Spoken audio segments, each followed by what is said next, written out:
English translation. 351st contact. Saturday, 6th of December 2003, 00.16 hours.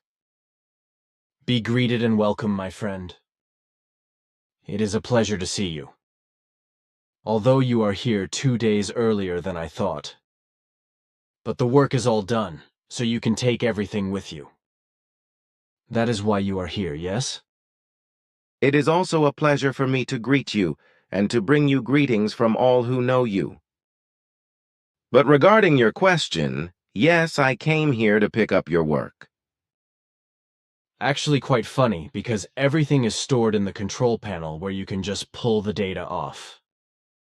Your written work is easier because everything is already written and can be translated. But if we take the data out of the control device, it will bring a respectable amount of extra work. Your work is stored impulsively and must first be implemented. This impulse memory, is it based on individual letters or words?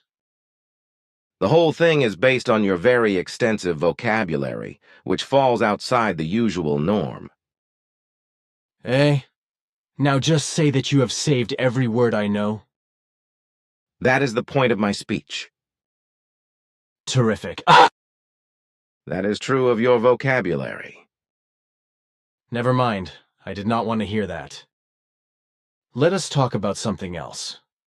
Can you say if you actually know the motives of the American President George W. Bush regarding why he is fighting wars, especially in Islamic countries?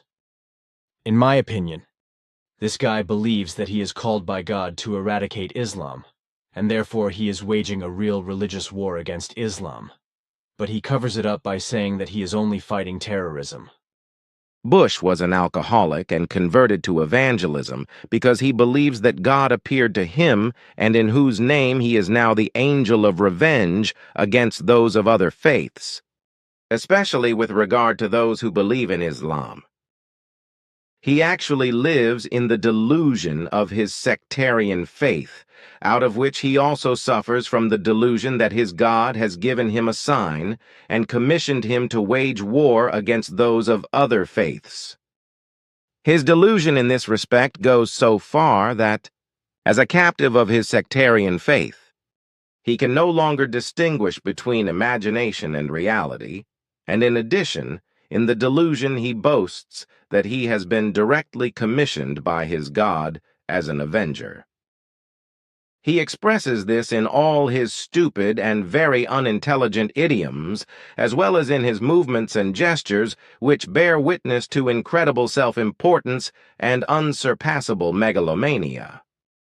However, he knows perfectly well how to suggestively cast a spell on people who are easily influenced and weak in intelligence, and how to use them as tools for his bloody campaigns of conquest and revenge. The stupid and weak intellectuals are unfortunately not able to recognize his true nature, so they become in bondage to him and lick the food out of his hand like humble dogs. Aha, that is clear and obvious. I also think that the evangelists, whose sect he apparently belongs to, have made the main efforts to get Bush at the helm as U.S. president.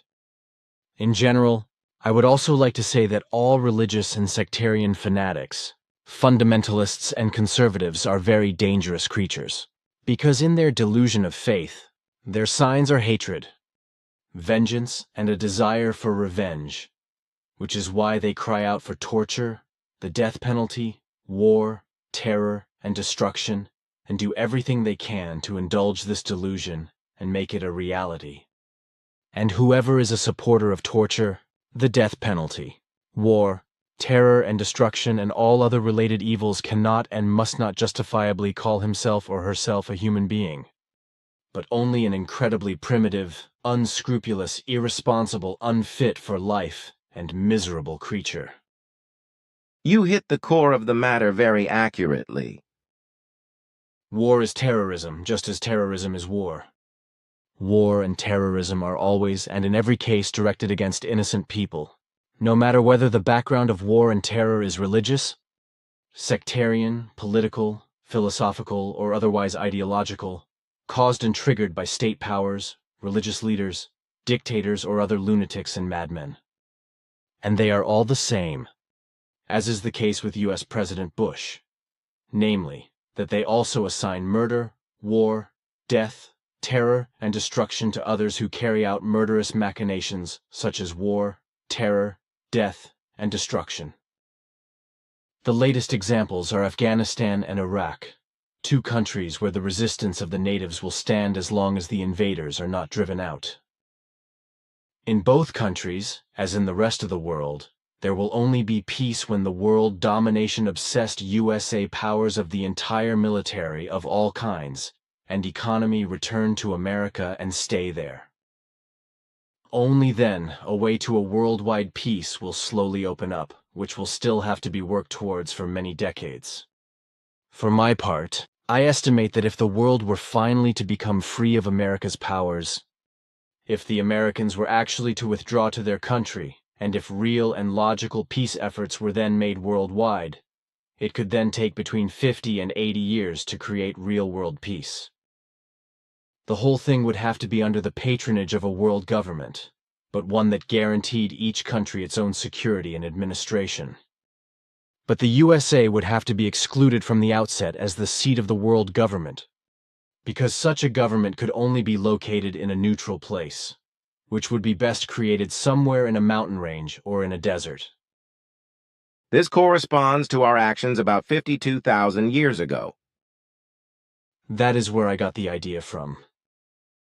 At that time, you created a world government island in a mountain range from where your world was pacified in the wise, as I said.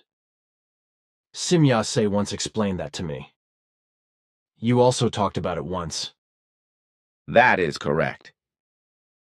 A question regarding bodybuilding, which is done on Earth by men and women who look like muscle men, so to speak. There are also national and world championships. Does that also exist with you, and what do you think of it? You have already asked about it once in connection with beauty contests and models. It was on the 14th February 1995. At that time, I explained that bodybuilding was something as unnatural as men voting at beauty contests because it was a human meat show and a human meat trade. I also explained that bodybuilding disfigures the body in a disgusting wise. Concerning the models, I explained that there is nothing wrong with it if one leaves aside the way how unnatural the models move and behave and how they consider themselves to be more valuable than they really are. This applies to both men and women.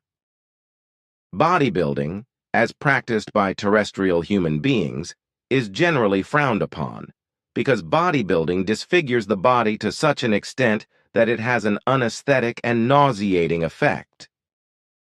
Our races generally pay attention to an aesthetic body.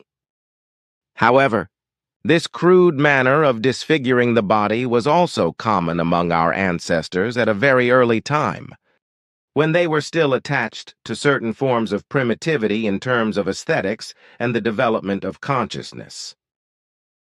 Then the terrestrial human being is in this stage? You may take that from my words. I do, too. But I think that doing or not doing it in relation to bodybuilding is the same as anybody's own beer. As in any other connection, such as movement and dressing or whatever it is, as long as it is not against morality and not against order and law. This corresponds to the necessary tolerance. I see it as so also. That is why I do not get disturbed by things that are solely the private concerns of humans. Whether or not something looks aesthetic to me, that is my business. I simply find it important that I keep my own view of aesthetics to myself and do not offend other humans. My normal rule is also that I remain neutral in my thoughts and feelings towards my fellow human beings and do not form any opinion about how they dress, adorn themselves, or treat their bodies, etc. My father Sfath already told me about this. Already as a little boy you cultivated this tolerance. Very wise teachers like Sfath, my father and my mother, Father Zimmermann, my teachers Karl Graf and Gustav Lehmann, as well as various Buddhist monks in India, as you know. But this is not what I want to talk about. The matter is this. For years I have been pondering how we could spread the teaching so that human beings would really come into contact with them. From our association Figu alone, we reach only a small part of those people who might be interested. So, I thought, another way has to be taken to spread the teaching out into the world without missionary work. 2 years ago, the German publishing house R.G. Fischer Verlag wrote to me about sending in a work, a manuscript, with the intention of publishing it as a book. In this regard, I have now decided to ask the publishing house for further documents, perhaps to have some of our books published by them. But now we have the condition that our books, if they are translated into other languages, must contain the original German text in addition to the foreign language. But exactly this might be impossible if the books are published by a foreign publisher. In my opinion, however, this should not be a problem because such publications by foreign publishers are not really learning in the sense of a study of the humanities, as is the case with us as a member of Figu. Therefore, a foreign publication should not be important in terms of study, but it should still serve the purpose of bringing people into contact with the material without missionary work. Those who feel addressed by the contents of the book are absolutely free to contact our Figu Association for further information. In this wise, no proselytizing coercion is exerted on the humans, but it remains to be up to their absolutely own decision and freedom whether they want to obtain further information from us. Do I now correctly assume that the whole thing can be handled in this wise, or are there any objections to it? I would also like to say that my opinion is that only we, from our Figu Association and from the other Figu groups, must be concerned that any translation of the books into a foreign language must be accompanied by the original text in German, because this is a study of spiritual teaching. Is this correct or am I wrong? Your remarks do not reveal anything that could be contrary to the obligation. Your idea is good and very well thought out, so you should pursue it. With regard to the original language, together with a foreign language, it is important that the given obligation is respected by your groupings. Man, listen to you. Do you hear how my concerns are falling like boulders on the floor? So, you really think I should continue in this matter? That is my opinion, yes. You do not come into conflict with the provision, because bilingualism is only related to your groupings, because only through you the teaching goes out, but not through foreign publishers. Fine. Thanks. Now, my friend, I have some things to discuss with you regarding our work, but they are not official. But I would not like to miss the opportunity to convey to all members of the group loving greetings from my daughters Simya Se and Pleja, as well as from Quetzal and all the others. We would also like to express our gratitude to all the members of the group for all their efforts in all aspects of their personal efforts and in relation to the efforts for the mission. Thank you also on behalf of all group members. From some of them I also have many greetings to extend to you. It would be appropriate for all group members to read your words for themselves, because my words would not be the ones you spoke. But now let us turn to the other things.